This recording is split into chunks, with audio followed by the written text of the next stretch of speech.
Hai, selamat datang di YouTube channel Gideon Simanjuntak Amanda Zevanya. Apa kabar semuanya saudara? Saya berdoa saudara dalam keadaan sehat, kuat, bahagia, penuh dengan berkat dan anugerah Allah. Kita akan sama-sama mempersiapkan hati kita menyambut Natal di tahun ini. Setelah kita akan membahas mengenai orang-orang lemah yang dipakai Allah untuk menggenapi rencananya, kita akan masuk kepada hal-hal yang membuat doa kita dikabulkan. Kita akan mempelajari dari sebuah kisah kelahiran Yohanes Pembaptis dalam Lukas 1 ayat 5 dan ke-25. Namun terlebih dahulu kita mau sama-sama bersatu di dalam doa. Bapa yang baik, Bapa yang kami kenal di dalam nama Tuhan Yesus, kami mau siapkan hati kami untuk diberkati oleh kebenaran firman Tuhan. Pakailah hamba-Mu untuk boleh menjadi saluran berkat, dari bibir perkataannya diurapi dari kerajaan surga. Allah Roh Kudus, Engkau disambut di tengah-tengah kami, berbicara atas setiap kami. Dalam nama Tuhan Yesus. Amin. Hal-hal yang membuat doa kita dikabulkan. Kita mempelajari dari sebuah tokoh di Alkitab namanya Zakaria, ayah dari Yohanes Pembaptis yang menjadi perintis jalan bagi kedatangan Sang Mesias, Yesus Kristus. Karena itu kisah Zakaria menjadi kisah yang penting dalam masa-masa penantian Natal. Bahkan penampakan malaikat Tuhan kepadanya yang memberitahukan kelahiran putranya menjadi ayat-ayat pembuka di Injil Lukas. Saat itu Zakaria bersama dengan istrinya Elisabeth tidak mempunyai anak. Padahal ia dan istrinya telah menjadi tua. Istrinya menjadi seorang yang dikenal orang mandul. Sebelum Tuhan mengabulkan doanya akan seorang anak, malaikat Tuhan menampakkan diri kepada Zakaria. Zakaria dikenal sebagai orang yang memiliki cara hidup yang patut diteladani. Tidak heran Tuhan akhirnya mengabulkan doanya. Bahkan tidak tanggung-tanggung.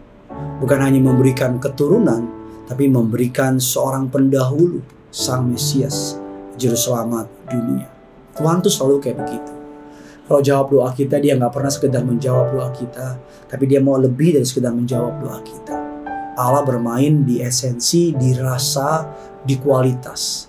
Di saat kita hanya meminta soal jawaban doa, tetapi Tuhan memberikan kita bukan hanya sekedar jawaban doa, tapi rasanya begitu indah dan manis. Esensinya begitu dalam, kualitasnya selalu yang terbaik, bahkan menjadi yang terbaik. Istilah orang, kualitas super. Kita mempelajari bagaimana cara hidup Zakaria yang membuat doanya dikabulkan oleh Tuhan. Kalau kita lihat di ayatnya yang ke-6, dikatakan keduanya adalah benar di hadapan Allah dan hidup menurut segala perintah dan ketetapan Tuhan dengan tidak bercacat. Dari hal kalimat yang kita baca tersebut, keduanya adalah benar atau orang benar di hadapan Allah. Mereka hidup menurut firman Allah dengan tidak bercacat. Artinya apa? Artinya kapasitas atau karakter yang pertama adalah hidup di dalam kebenaran. Zakaria doanya dijawab Tuhan, betul anugerah Allah. Allah yang berkenan, karunia Allah. Tetapi mereka hidup menurut segala firman Tuhan dengan tidak bercacat. Sekalipun Zakaria tidak memiliki anak dengan Elisabeth, tapi mereka tidak menjadi kecewa kepada Tuhan dan tidak hidup di dalam dosa. Bayangkan perasaan Zakaria sebagai orang yang melayani di bait Allah. Bayangkan perasaan Elisabeth sebagai orang yang dekat sama Allah. Bagaimana dia melihat hidup ini di saat Tuhan tidak menjawab doanya, tapi dia tetap melayani. Mereka tetap hidup benar di tengah-tengah doa yang belum dijawab. Mereka tetap hidup berkenan di hadapan Allah, melakukan firman-Nya di tengah-tengah keadaan yang tidak menyenangkan. Sebagai orang percaya, tidak boleh hidup di dalam dosa, sekalipun hidup ini seakan-akan kayaknya jahat, keras. Sekalipun hidup kita masih jauh dari kata berkelimpahan, sekalipun kita masih kekurangan, sekalipun keadaan tidak berpihak kepada kita. Tapi marilah kita menjadi orang yang hidup di dalam kebenaran. Zakaria doanya dijawab oleh Allah karena Zakaria hidup di dalam kebenaran. Yang kedua di ayat yang ke-8 dan ke-9, pada suatu kali waktu tiba giliran rombongan, Zakaria melakukan tugas keimanan di hadapan Tuhan.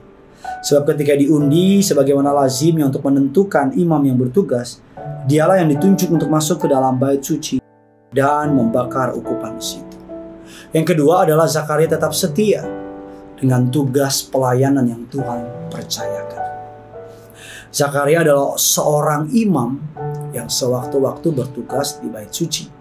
sesuai dengan undian. Pada masa itu mereka mengundi untuk siapa imam yang bertugas. Karena banyaknya para imam di Israel.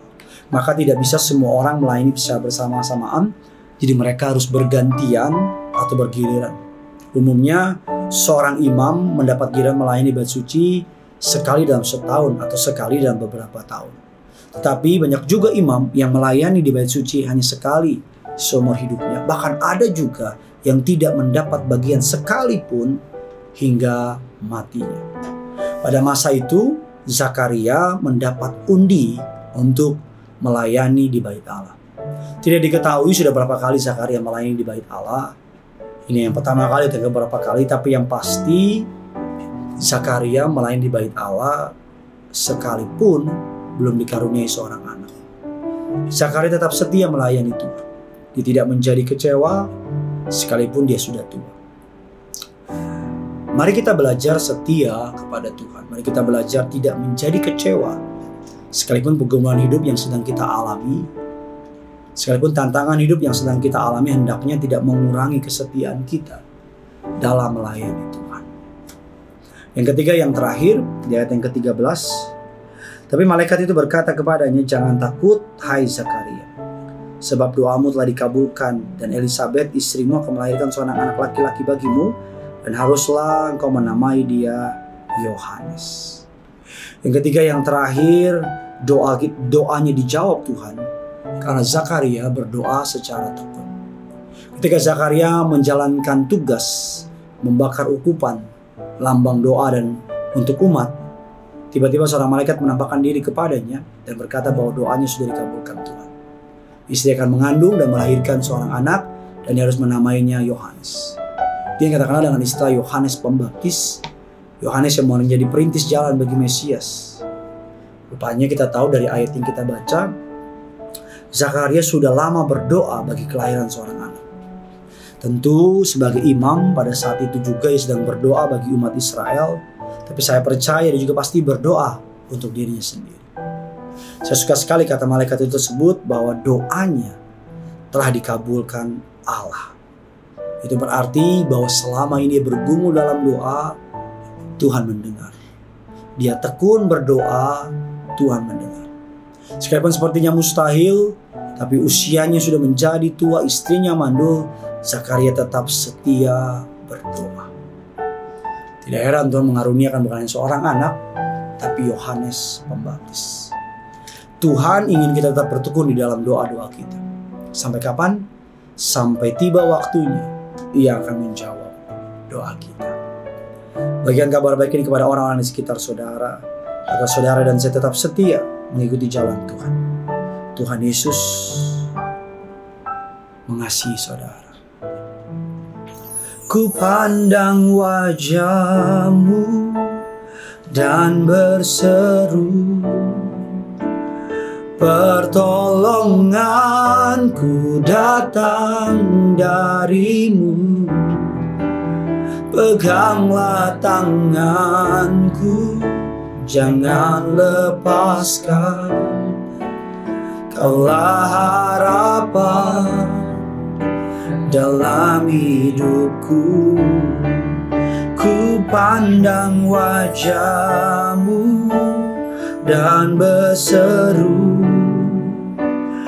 pertolonganku datang dari-Mu. Peganglah tanganku, jangan lepaskan. Kaulah harapan dalam hidupku. Kaulah harapan dalam hidupku. Kaulah harapan